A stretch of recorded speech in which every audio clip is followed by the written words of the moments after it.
साकिब साहब बताएं, आज किस तरीके का प्रोग्राम है?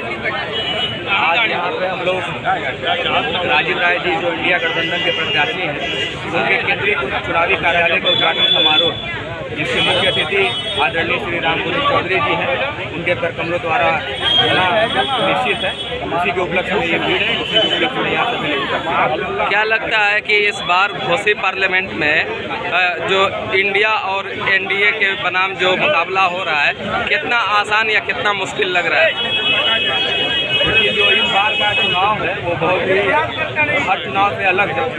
संविधान बचाने की भी लड़ाई है और अपना एक अच्छा जनप्रतिनिधि चुनने की लड़ाई है। इस बार खासकर से युवा, किसान और जो लोग बेरोजगार हैं, हर वर्ग के लोग बहुत मतलब कर्मठता के साथ राजीव राय जी को अपना जनप्रतिनिधि संसदीय 70 घोसी लोकसभा का अपना सांसद चुनने जा रहे हैं। बहुत उत्साह है। ओपी राजभर माइनॉरिटीज़ के बीच में जाकर ये कह रहे हैं कि इस बार जो वोट है वो उन्हें मिलेगा माइनॉरिटीज़ का, और वो बुनकरों के जो बिजली के पासबुक है उसके मसाइल को वो हल कर देंगे।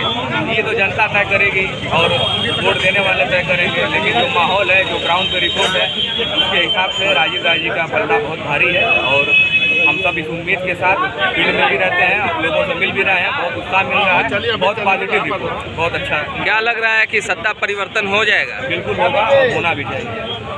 क्यों? मोदी के जो गारंटीज है, मोदी की जो गारंटीज है, उससे उस पे लोगों को भरोसा नहीं हो रहा है क्या? 10 साल से भरोसा हो रहा है, अब लोग बदलाव के मूड में हैं। इस बार इंडिया गठबंधन की सरकार बनेगी और हम लोग उसी के लिए दृढ़ संकल्प करके मार्च। ठीक है, क्या नाम है आपका? राजेश यादव, समाजवादी लोकसभा के जिलाध्यक्ष। यादव जी बताएं, बार बार ये अटैक किया जा रहा है ओपी राजभर की तरफ से कि एक ही परिवार से 5 लोग लड़ रहे हैं, जबकि ओपी राजभर खुद वो अध्यक्ष है अपनी पार्टी के, सुभाषपा के, कैबिनेट मंत्री भी है, और उनके लड़के जो जिनको दिया गया है टिकट, अरविंद राजभर, वो भी उसी स्वयंदेव भारतीय समाज पार्टी से, और उनके बेटे जो हैं अरुण राजभर, वो महासचिव हैं। उनके पिताजी को, जैसा कि मेरी जानकारी है, बताया जा रहा है कि वो कोषाध्यक्ष हैं। तो परिवार क्या है, दोनों के परिवार में अंतर क्या लग रहा है आपको? पहले कहने से पहले अपने में खुद झाँक लेना चाहिए। ओपी राजभर जी को मैं दूसरे पर ब्लेम लगा रहा हूँ, परिवारवाद की बात कर रहा हूँ। जो अपने परिवार के लिए खुद राजनीति के लिए निकले हैं, राजभर समाज को धोखा दिए हैं। हमारे साथ स्वाभिमान पार्टी जय बलदेव के राष्ट्रीय अध्यक्ष हैं महेंद्र राजभर जी, उनके तमाम लोग यहाँ दिखाई दे रहे हैं। उनका खुद दल टूट चुका है, उनके दल से लोग भाग रहे हैं, उनसे विश्वास खत्म हो गया है। ओपी राजभर जी का लड़का बलिया बांस जी से चुनाव लड़े विधानसभा का,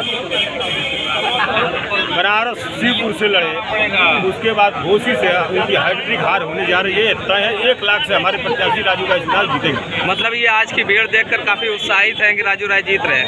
एकदम चुनाव जीत रहे हैं, कोई लड़ाई नहीं है, विरोधी एकदम त्रस्त है, कोई लड़ाई नहीं है। कितना हल्ला कर ले, कुछ भी कर लें, घोसी का उपचुनाव जिस तरह से हम लोग जीते लगभग 50,000 वोट से, इसी तरह लोकसभा का चुनाव 1 लाख से राजू राय जीतकर अखिलेश यादव के को घोसी की सीट उनके झोली में डाल दें। क्या नहीं लगता कि आपको कि राम मंदिर हिंदू मुस्लिम के मुद्दे पे चुनाव हो सकता है? इस बार राम मंदिर, हिंदू मुस्लिम कुछ भी कर लें, अयोध्या का मामला उठा लें, जनता कुछ भी सुनने के लिए तैयार नहीं है। इंडिया गठबंधन की सरकार बनने जा रही है, निश्चित रूप से वो लहर चल रही है, कोई रुकने वाला नहीं। ठीक, धन्यवाद।